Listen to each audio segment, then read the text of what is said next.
Jérôme Poggi est RSSI, il a travaillé anciennement pour Dassault notamment, et il va vous parler d'un truc très amusant, d'un sujet très amusant, c'est tous les périphériques USB qui permettent de réaliser des attaques informatiques.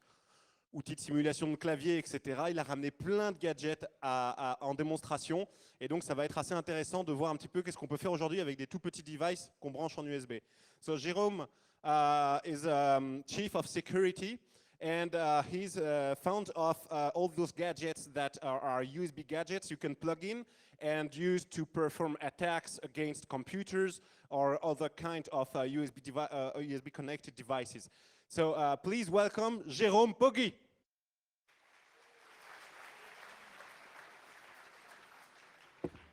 Bonjour. Alors, je vais essayer de vous parler, enfin, on va essayer de parler de Red Team et de Blue Team. Bon, moi, dans mon boulot, je travaille dans la Blue Team. Voilà, et j'ai souvent en face de moi des équipes rouges. Bon, j'ai été ancien dev, admin 6, pen tester, mais chose importante, je suis toujours un passionné, un geek. Ça, j'essaie de le rester. Alors, je vous ai mis mon Twitter si vous y arrivez, c'est fait exprès, et mon GitHub. Alors, première chose, HID, c'est pour Human Interface Device. Il y a un paradigme tout simple. Si ça parle comme un clavier, que ça s'identifie comme un clavier, alors c'est un clavier. Donc, notre ordinateur, notre humain, notre ordinateur fait confiance à l'humain. L'humain, il utilise un clavier, donc, par transitivité, l'ordinateur fait confiance au clavier. Donc, on va pouvoir aller commencer à s'amuser. Alors, pourquoi vouloir se faire passer pour un clavier? C'est pas compliqué, parce qu'on est payé pour rentrer dans le SI. Donc ça, c'est l'équipe rouge. Parce qu'on a besoin de sensibiliser. Oui, aussi. Quand on est dans l'équipe bleue, on a besoin d'expliquer aux utilisateurs que en face, il n'y a pas que des gentils. Là, c'est parce que là, c'est le consultant qui a bien bossé, mais en fait, l'équipe bleue a mieux bossé que le consultant. Donc là, il va falloir passer en mode un petit peu plus agressif. Alors ça n'existe pas. Personne ne clique sur les liens dans les mails, personne n'ouvre le pièce jointe, voilà. Donc, je peux vous assurer que c'est systématique. Bon, aussi parce que c'est marrant de se faire passer pour un clavier, puisqu'on n'est pas un clavier. Et surtout parce que c'est mon ordinateur. Alors, petit rappel à la loi, etc., blablabla. Si vous vous amusez, faites-le sur des équipements chez vous. Ou alors, vous avez les droits. En fait, pourquoi réellement? Parce qu'on a besoin d'accéder à des données sur un poste inaccessible. Ça arrive dans l'équipe rouge, ça arrive quand le poste est isolé du réseau. Faut pas croire, mais souvent il y en a qui sont isolés du réseau, genre de la vidéoprotection ou je sais pas moi, des réseaux un petit peu sensibles. Voilà. Donc, s'il y a besoin d'atteindre ces réseaux, il y a ce moyen d'y rentrer.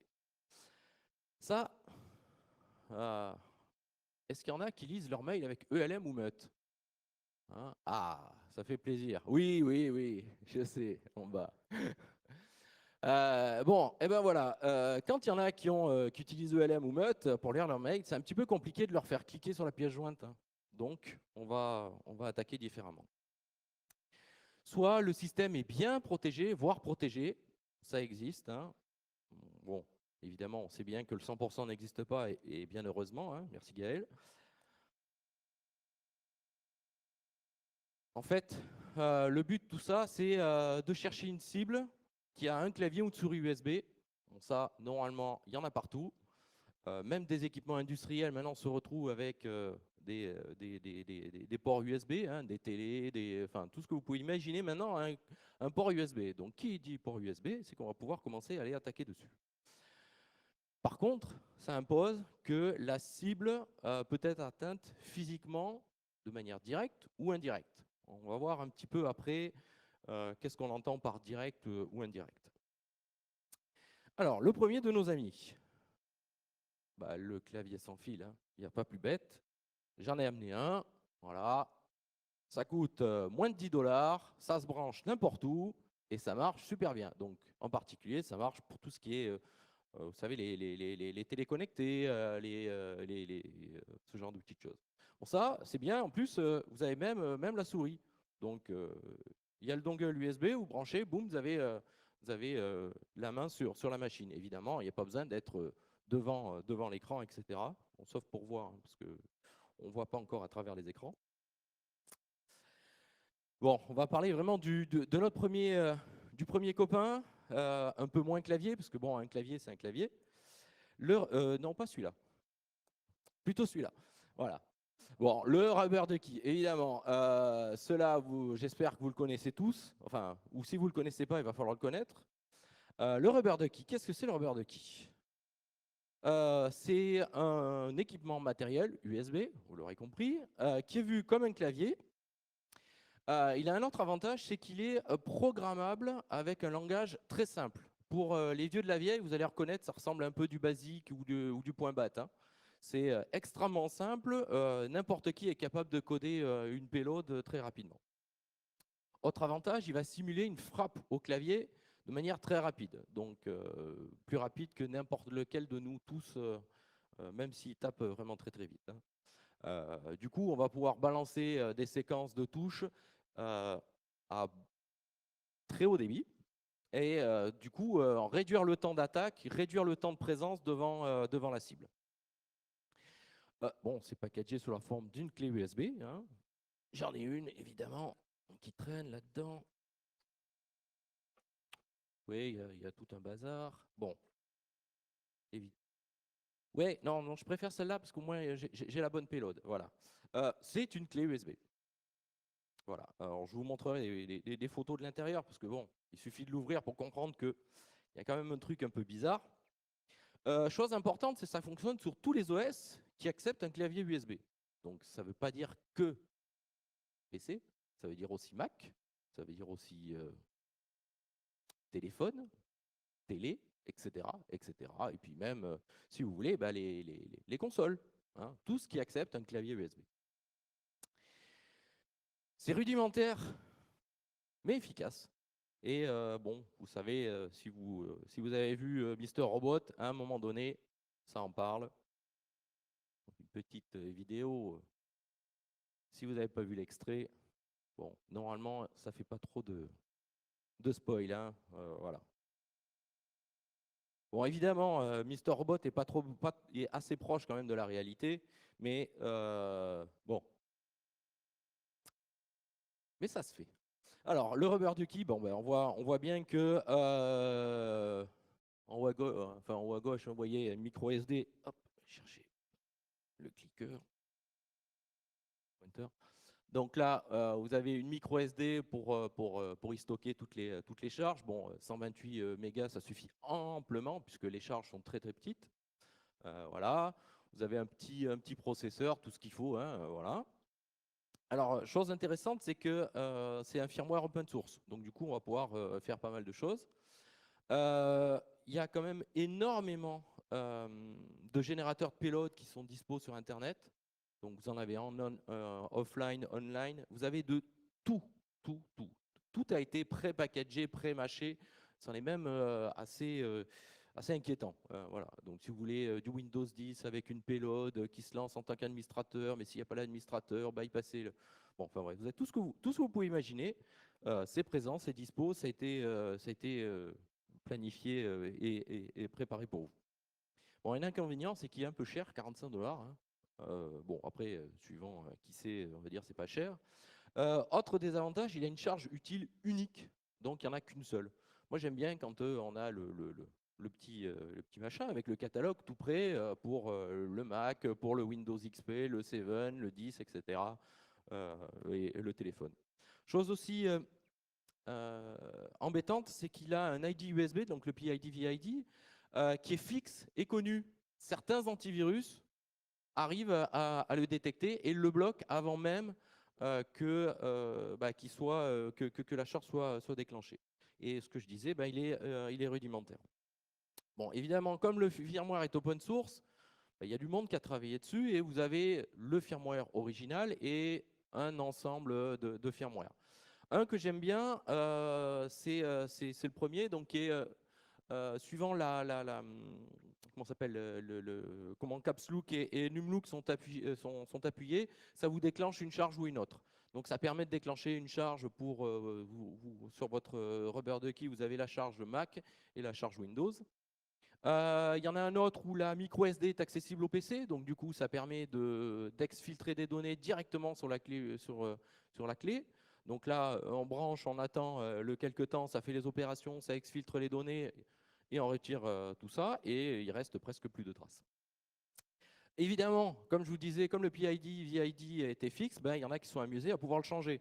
Alors, quel est l'intérêt de pouvoir changer ces identifiants? Changer ces identifiants, a une raison toute simple, c'est que quand vous avez du Windows, que vous branchez un périphérique, mais quel que soit le périphérique, vous avez Windows qui commence à s'exciter, ah, j'ai regardé le driver, ah c'est tel driver, ah mais je ne l'ai pas, donc je vais aller chercher dans la base, je vais sur Internet, etc., etc. Tout ce temps à aller chercher le driver, à aller le configurer, c'est du temps perdu. Donc, si en face, la cible, vous savez que c'est un écran de telle marque avec, je sais pas moi, un clavier de Cherry, Mecha, vous le préprogrammez avec le bon PID, VID et il suffit de le brancher. Et derrière, il n'y a pas de recharge de driver puisqu'il va détecter que c'est un équipement qu'il connaît. Donc ça permet de gagner du temps. Donc ça peut être 15 à 20 secondes. Et 15 à 20 secondes, quand on attend que quelqu'un est allé chercher le café ou le papier à la photocopieuse pendant qu'on est en train de lui compromettre son poste, ça permet de gagner du temps précieux. Bon, je vous ai laissé une URL. Bon, évidemment, Rubber Ducky a été fait par Hack5. Donc, Darren Kitchen de Hack5 a mis en place un GitHub avec un ensemble de payloads possibles et imaginables. Je vais vous faire une petite démo. Donc, comme je n'ai pas un deuxième PC, je vais le faire sur le mien. C'est pour ça que je disais, je préfère le mien avec ma charge.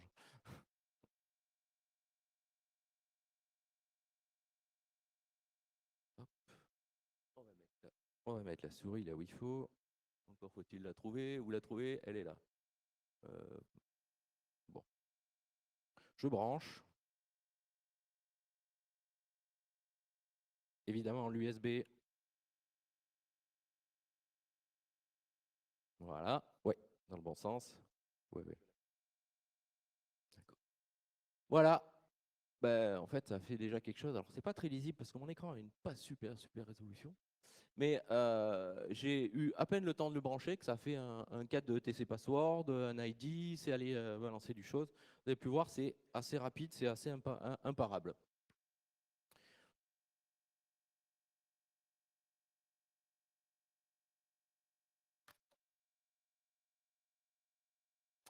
Hop. Évidemment, j'avais la démo de secours au cas où. Donc ça, c'est Hack5 qui s'est amusé à refaire ce qui s'est passé dans Mr. Robot, mais en version vraie, hein, qui fonctionne. Donc là, ils disent 15 secondes, bon à peu près c'est plutôt une trentaine de secondes. Donc qu'est-ce qu'il fait?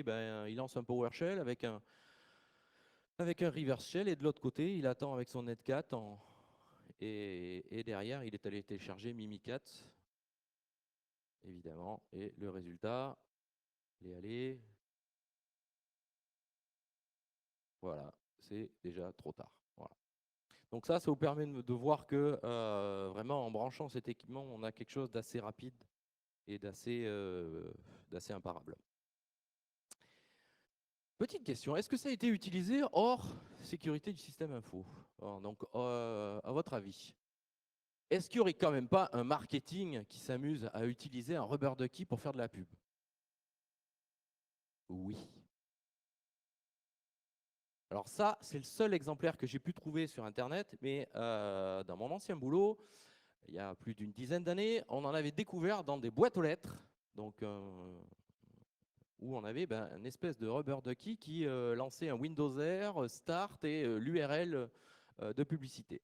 Donc ça, c'est un constructeur de voitures, donc des grosses voitures. Il paraît que NTM les aime bien. Faut-il un matériel dédié? Bon, là, il faut acheter un équipement, pas obligé. En fait, on a même la possibilité de changer le firmware de clé USB, donc transformer une vraie clé USB en vraie clé USB et Rubber Ducky. Alors ça demande des specs un petit peu particulières. Il faut vraiment avoir le bon chipset à la bonne version, etc. Mais ça se fait. Bon, aussi, il faut parler aussi le russe parce que les drivers et les firmware sont à aller récupérer en Russie. Il faut avoir super confiance dans les exés, hein. Voilà. Bon, c'est à faire sur un poste bien isolé, bien à part. Mais ça se fait. Alors, chose importante, c'est que ça marche aussi dans les deux sens. C'est-à-dire qu'on peut retransformer la clé USB qui était rubber ducky en clé USB normale.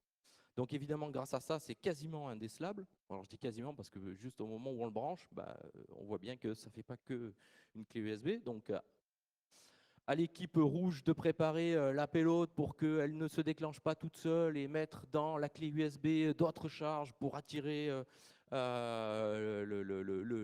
le client, entre guillemets, hein, pour qu'il aille cliquer, qu'il aille voir, bon, genre des documents confidentiels ou un peu de porno, hein, parce que bon, le porno, ça attire tout le monde, hein. Voilà, tout ce qu'il faut pour que l'utilisateur aille bien cliquer. Et pendant ce temps, il y a la payload qui peut se lancer juste au bon moment et déplacer l'écran, cacher la fenêtre, etc. Et compromettre le poste. Donc, du coup, ça donne plusieurs chances. Si la payload n'a pas marché au niveau rubber ducky, on a quand même la personne qui va cliquer sur le point exe, parce que un point exe, c'est rigolo, on peut cliquer. Ou le PDF avec la double extension, ou le RTF, enfin bref, tout ce que vous pouvez imaginer comme charge utile qui peut être là-dedans. Notre deuxième ami, WID. Il y a un jeu de mots, vous l'aurez compris. Donc WID pour Wireless Human Interface Device. Donc c'est un rubber ducky, mais pilotable par Wi-Fi. Donc là, ça commence à devenir un petit peu intéressant. Donc, c'est pas cher, 15 $. Donc là, on a plus de fonctionnalités, moins cher. Donc qu'est-ce que c'est dedans? C'est un simple Arduino avec un USB 8266, donc un module Wi-Fi. Module Wi-Fi qui comporte aussi de la NAND, donc de la flash. Donc vous pouvez stocker plein de choses. Donc évidemment, là-dedans, qu'est-ce que vous avez? Le module Wi-Fi, un serveur HTTP, une borne qui fait du WPA. Bon, super, hein. Donc du coup, on sécurise le canal entre le poste et l'attaquant. On peut y déposer les multiples charges. Si on s'est trompé, eh ben, on peut en rebalancer une, etc., etc., et de manière itérative et jusqu'à atteindre tout ce qu'il faut. Et surtout, déclenchable à souhait. Donc si la payload n'a pas marché la première fois, on peut la relancer et encore, et encore, et encore, et encore. Évidemment, j'en ai une, elle est là. Donc vous pouvez voir, c'est vraiment une clé USB. C'est packagé comme ça. Il suffit de chercher sur Internet, hein, vous trouvez ça très facilement et très rapidement. Et le plus embêtant, c'est que c'est vraiment pas cher. Alors, ah, qu'est-ce que je vais en faire de tout ça, à votre avis? Bon, le brancher sur le poste, ok, mais ça se voit. Eh ben, on va le planquer dans d'autres équipements USB. Bon, le plus simple, c'est dans un hub USB. Donc, vous démontez ça, vous le rebranchez, un coup de fer à souder, et c'est dans le hub USB. Du coup, le hub USB, estampillé, je ne sais pas moi, une société machin chouette. Du coup, oh, super, un goodies, je branche. Trop tard. Ça peut aussi se brancher dans les boules à plasma USB, les petits frigos USB, enfin tous les gadgets USB possibles et inimaginables. Et puis même dans les gadgets là, qui permettent de savoir quelle consommation sur l'USB, si c'est du 2 ampères, si la charge elle se fait bien. Donc on peut y coller ça n'importe où, vu la taille du truc. En plus, vous avez juste les pinouilles pour brancher l'USB. Il y a vraiment tout fait pour, hein. Bon, un scénario possible, hein, simple. Donc la clé est insérée par une personne ayant un accès physique. Donc ça peut être tout et n'importe quoi. Ça peut être même la cible elle-même. Il suffit d'attendre, hein. Moi, pour de la sensibilisation, je l'ai branché sur un poste et j'ai attendu à peu près une semaine avant de dire, voilà, ton poste est compromis. Et avec mon téléphone, je déclenchais les charges. Si vous n'avez pas de visu sur l'écran, rien, il n'y a pas besoin d'aller chercher trop loin. Une jumelle, un télescope, un drone aussi, c'est pas mal, hein, le petit drone qui permet de voir l'écran derrière la fenêtre. Bon, évidemment, s'il n'y a pas de fenêtre, c'est un petit peu plus gênant. Et pour tout ce qui est commande, une antenne Yagi 2 Go 4. Si vous cherchez, vous en trouverez des chers, mais des aussi vraiment, vraiment pas chers, donc à une trentaine de dollars. Une Yagi à 15 dB, et là vous avez vraiment un faisceau bien ciblé et vous pouvez piloter votre WID facilement. Alors, je vais essayer de faire une petite démo. Alors je l'ai essayé tout à l'heure, elle ne marche pas, évidemment, hein. Donc ça c'est la loi de Murphy. Donc ça on voit l'écran, on ne voit pas super.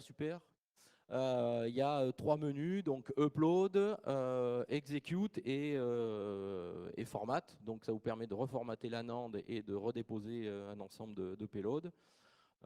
Voilà. Évidemment, les payloads sont compatibles avec le rubber ducky, hein. Il y a juste un petit peu quelques opérations à changer, mais c'est un fichier texte. Donc il n'y a pas besoin de le compiler comme le rubber ducky, parce qu'il y a aussi un problème avec le rubber ducky, c'est qu'il faut compiler la payload sous un format particulier pour qu'il puisse le comprendre directement par le firmware. Là, il y en a un troisième qui est un petit peu plus gros. Le Bunny Bash, toujours de Hack5, hein, évidemment. Alors, j'ai pas d'action chez Hack5, hein, mais ils font du bon matos. Donc, c'est un serveur Linux qui boot en 7 secondes. Son gros avantage, il est là. C'est que c'est un adaptateur Ethernet gigabit sur USB. Donc, pour ceux qui savent, j'espère qu'il y en a beaucoup parmi vous, sur un Windows, lorsque même un écran verrouillé, lorsqu'on branche un USB réseau, Windows va automatiquement aller télécharger le driver de manière non interactive. Il va aller télécharger le driver, il va aller configurer le réseau, faire du DHCP, dire que c'est l'interface principale. Donc même s'il est connecté en Wi-Fi, il va basculer sur cette carte réseau. Et là, du coup, on va avoir tout ce qui est échange NTLM, on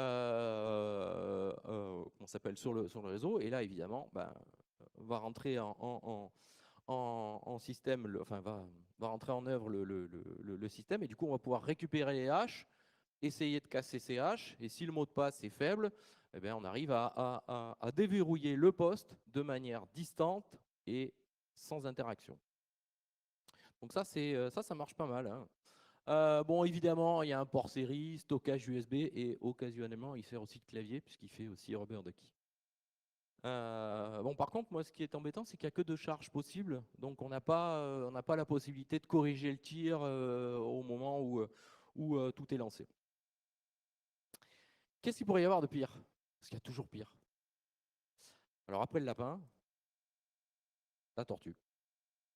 Alors, bon, la tortue, ça ressemble à rien comme ça, mais vous imaginez un truc qui se met sur un adaptateur USB avec un adaptateur réseau. Donc, ce machin chouette, c'est une véritable phonebox. Donc, vous avez tout ce que vous pouvez imaginer de pire.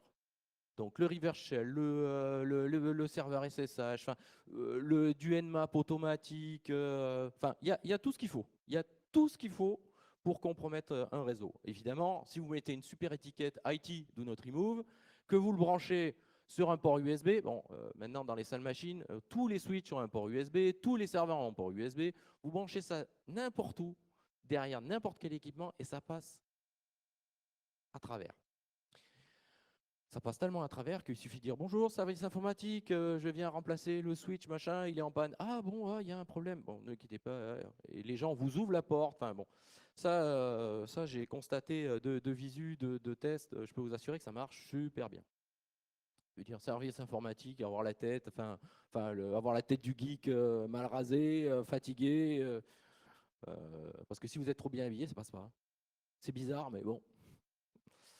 Alors, on peut aller plus loin, donc plus petit, moins cher, plus puissant.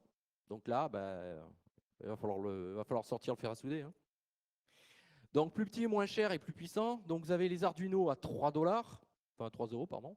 Donc un Arduino à 3 euros qui fait la même chose. Donc c'est même tellement facile qu'il suffit de lancer l'IDE Arduino, de faire exemple USB, keyboard, et vous avez le code source qui est déjà tout prêt pour balancer des séquences au clavier.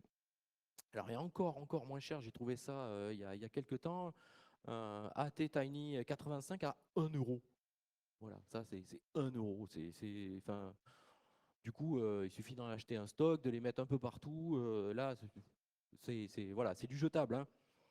Vous pouvez aussi utiliser les ESP 8266 ou SP32. Donc ça, c'est la partie radio.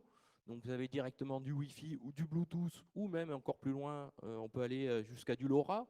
Donc si on commence à taper au niveau LoRa, donc plus puissant, plus performant, meilleure portée. Si vous voulez aller encore plus loin, il y a le module GSM. Pareil, il hein, y a rien à plus de 10 dollars, 10 euros, hein, là. Hein. Il n'y a rien à plus de 10 euros. Donc en plus, vous avez le schéma avec l'Arduino, le module SIM 800. Vous mettez une SIM achetée à pas cher ou jetable, et vous avez votre machine pilotée directement par GSM. Alors, il y en a même qui se sont amusés à faire je vais vous donner les URL. Par contre, bon, il va falloir coder un petit peu. Bon, ça va. Normalement, je pense que vous êtes tous pas trop mauvais. Moi, j'ai commencé à faire un projet, donc j'ai pas eu le temps de le finir parce que ça demande un peu de temps. C'est un Rubber Ducky, Wi-Fi évidemment, piloté par canal caché. Bon, l'astuce, c'est que plutôt que d'avoir un lien direct entre le poste et le Rubber Ducky va être complètement transparent. On va balancer en fait les données dans le SSID. Hein, on met un SSID avec un début bien particulier et le reste on encode en base 64. Donc j'ai prévu tout ce qui est contrôle d'intégrité, séquençage de données, plein de petites choses. Plus tard, on pourra même chiffrer. Et l'intérêt, c'est de pouvoir piloter avec un PC, un peu de Perl, de Python, de Bash, ce que vous voulez, pour générer les SSID avec les bons payloads.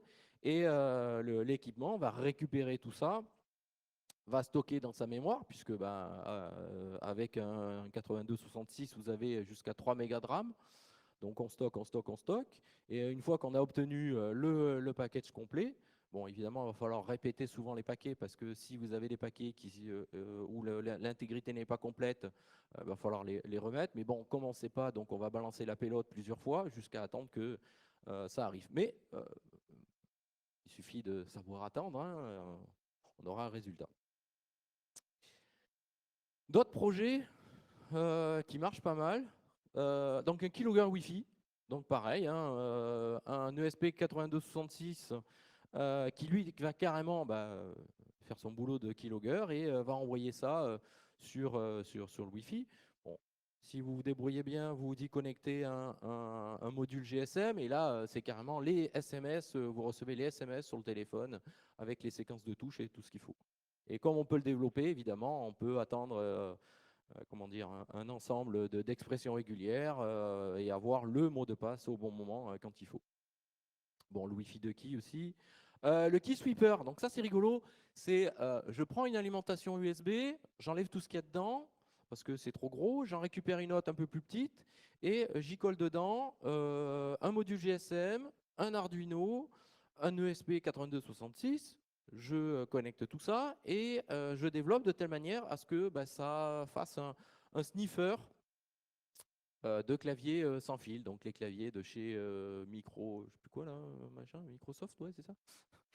Et Logitech. Donc, il faut savoir que ces claviers et tous ces périphériques, il y a des hackers qui ont travaillé là-dessus et qui sont aperçus qu'en fait le chiffrement, il est léger, pour pas dire inexistant.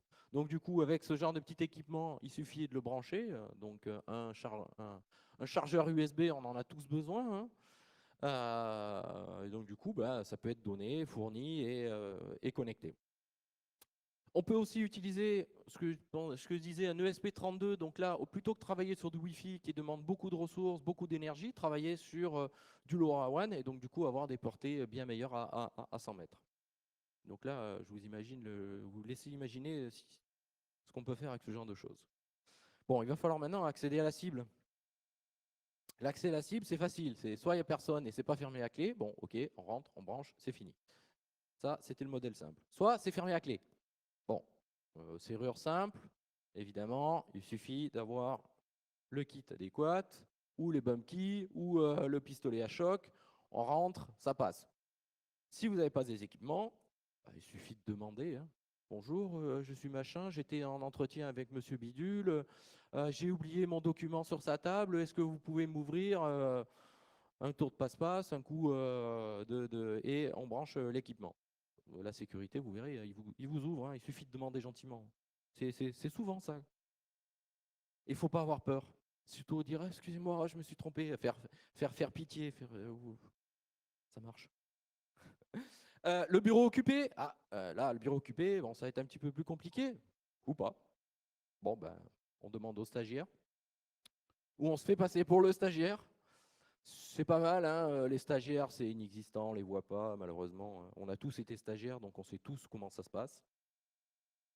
Le livreur, voilà, donc on arrive avec la tablette pour faire signer. Évidemment, on tient la tablette de la main gauche et de la main droite, on branche l'équipement.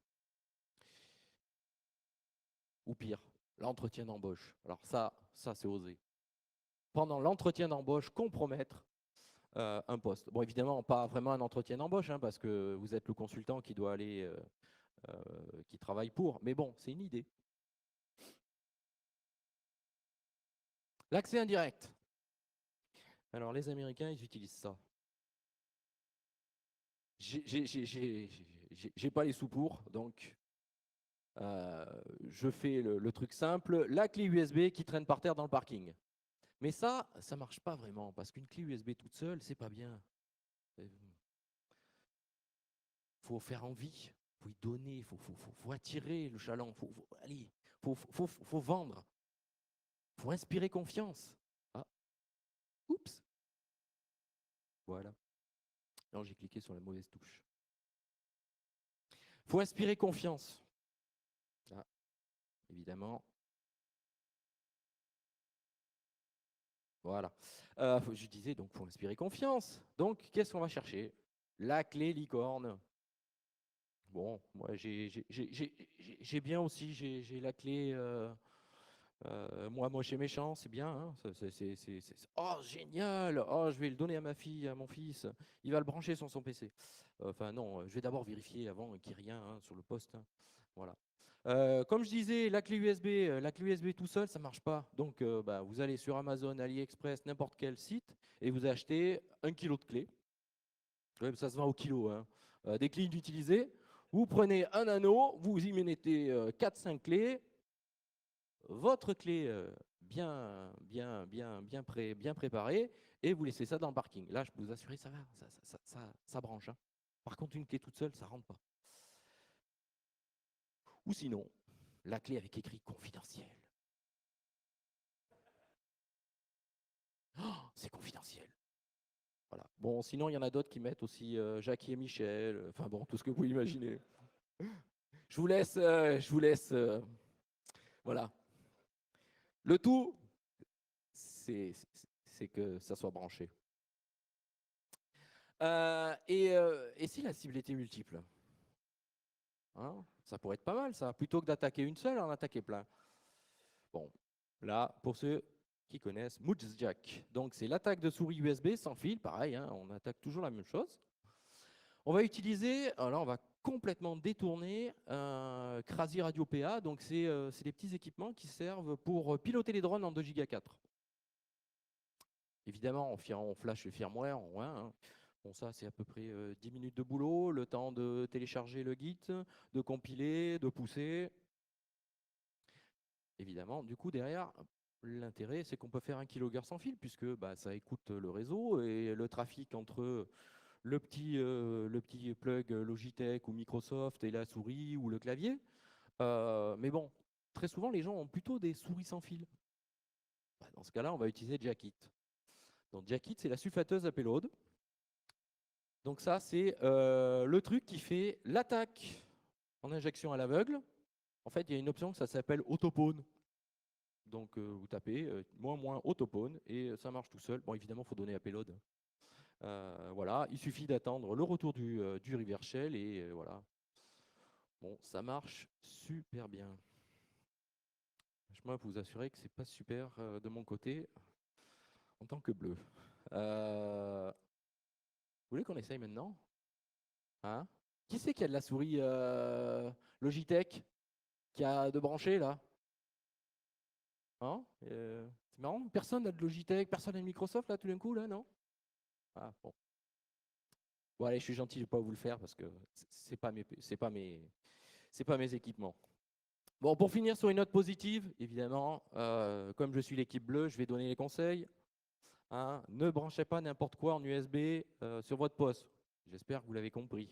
Donc le trousseau de clés avec les clés, vous avez compris, c'est pas fait, c'est pas bien. Alors là, c'est un message subliminal. Hein. Donc le hub USB offert à Monaco, Disney, Vegas, Amsterdam, etc. Donc les trucs dans les goodies, etc. Ah, c'est génial, des goodies, des goodies. Attention. Des choses qu'on oublie aussi, la cigarette électronique. Oui, on branche sa cigarette électronique pour la recharger. Mais vous êtes sûr que là-dedans, il n'y a rien d'autre? Vous l'avez ouverte, votre cigarette électronique? Qui a ouvert sa cigarette électronique pour regarder qu'il n'y avait pas autre chose?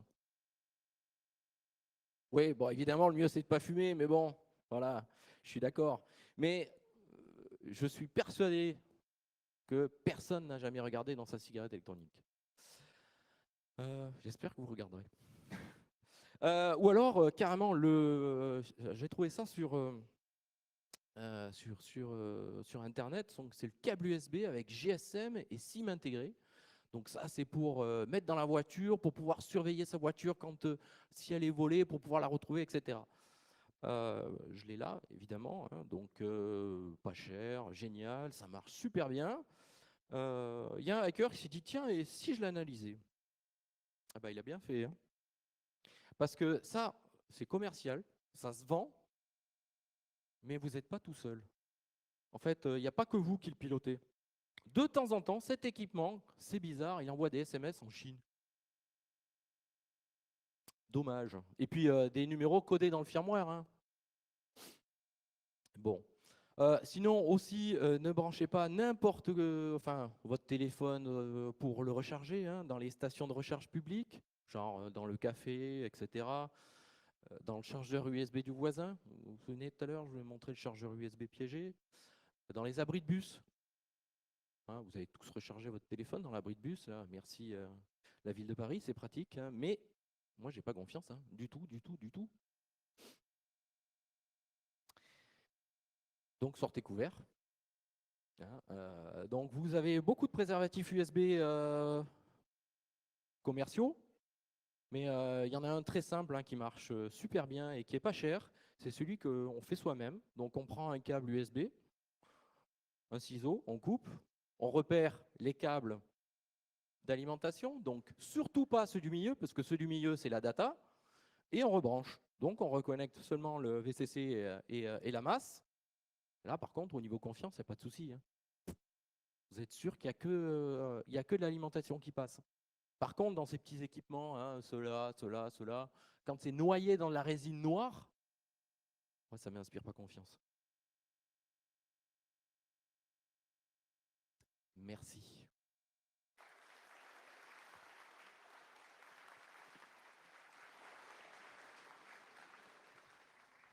Bien, on va faire circuler un micro pour ceux qui ont des questions.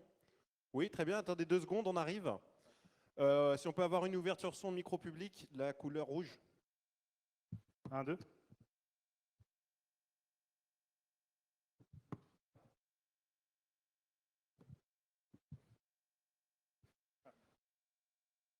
Ouais, par exemple, sur un iPhone, quand on le branche sur une machine, il demande si on autorise les données. Est-ce qu'il va le faire sur les équipements publics? Le branche, il va demander est-ce que autoriser les données, quand on le branche souvent sur une machine, il demande autoriser les données, je fais oui ou non. Si vous branchez en fait, on peut brancher un rubber ducky sur un Android ou un Apple sans avoir de données, les données d'active, parce qu'en fait, on passe pour un clavier. On passe avant même tout ce genre de choses. Il faut savoir que pour Android, il y a une payload rubber ducky où vous avez l'ensemble des codes PIN qui sont préprogrammés. Et donc, du coup, on fait du brute force. Hein. Donc, il n'y a vraiment pas besoin d'avoir les données d'activer. Il suffit que le port soit disponible. C'est tout. Voilà. C'est ça le problème. toute façon, hein, une fois que vous avez l'accès physique à un équipement, considérez que c'est décidé. Hein. Est-ce qu'il y a des petits équipements en amont qu'on peut brancher pour sécuriser avant de brancher le câble public?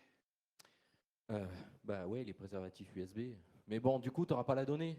Non, c'est un choix. C'est soit on a confiance ou pas. Voilà. J'ai pas de solution magique pour ça. Est-ce qu'il y a d'autres questions? Levez la main, s'il vous plaît. Ah, il est en bas. Il est en bas. Allez, Hervé. Mais voilà, idéalement, mettez-vous debout à proposer pour vous faire voir. Je dis ça poliment. Bonjour Jérôme, Hervé Hervé. Scheuer. Tu n'as pas cité les ports USB dans les TGV, est-ce que tu les as vérifiés? Est-ce qu'il y a vraiment que du courant? Je n'ose même pas imaginer que la SNCF ait fait autre chose que du courant, évidemment. Mais bon, qui me dit est-ce que qu'il n'y t'as- a pas quelqu'un qui a ouvert le boîtier, qui l'a branché? Évidemment. Évidemment. Quand on T'as sait pas que... encore essayé? Non, j'ai pas essayé. Non, non, T'as pas moi, les j'ai ports pas USB confiance. dans ton TGV Marseille-Paris? Non, non, non, j'avais pas. Alors va vite à Bordeaux.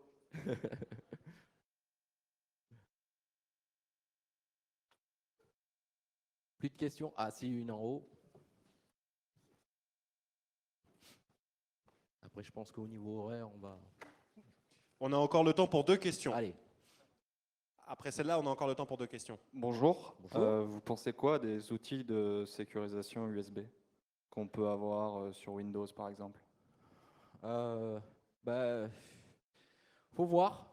J'ai pas encore regardé tout ça, mais si ce que je dis, c'est le problème, c'est vraiment l'histoire du clavier. C'est l'ordinateur, il va vraiment faire confiance au clavier. Donc, si vous faites vraiment passer pour un clavier, c'est impossible à passer outre. C'est impossible à savoir que c'est pas un clavier. Donc, vraiment, ce que je disais, quand on change le PID ou le vendor ID et le product ID, on se fait passer pour le clavier qui était là. Donc, on débranche, on rebranche. Pour l'ordinateur, c'est transparent à 100%.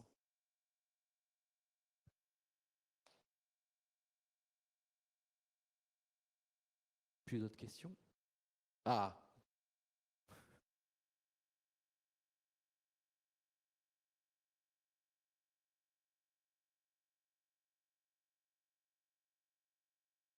Dans les salles serveurs, souvent dans les BIOS, il y a une option pour désactiver les USB. Est-ce que si on active ça, ça bloque définitivement pour tous ces types d'appareils? ben, quand il n'y a pas d'USB, évidemment, l'USB ne fonctionne pas. Donc Même là, ça bloque. même si on désactive dans le BIOS. Même quand, au niveau du BIOS, si c'est Pas- bloqué au niveau du BIOS, effectivement, ça ne fonctionne pas, puisque là, c'est matériel. Bon, après, on sait tous que il y a, je sais pas moi. C'est souvent un oubli fait par les administrateurs. Ah, mais c'est jamais fait. C'est jamais fait. Ça, je confirme, moi, j'ai mais je pense des, que des c'est ports, la des première ports chose à- USB bloqués, il y en a rarement. Ouais, mais je pense que c'est la première chose à faire dans les salles informatiques. Oui, mais comment on fait pour brancher son clavier? Le problème, il est là. C'est que même dans les salles machines, sur les serveurs, il y a toujours un port USB parce qu'on a besoin de prendre la main, parce que la carte ILO est plantée, parce qu'il y a un problème sur le système. On a besoin d'avoir accès à l'USB. Donc, il faut vraiment, vraiment protéger l'accès physique. On peut toujours utiliser les ports PS2, les anciens ports. Oui, quand il y en a. Quand il y en a. Dans les derniers serveurs qu'on a achetés, on n'en trouvait plus. Il n'y en a plus. Voilà. Merci beaucoup Jérôme.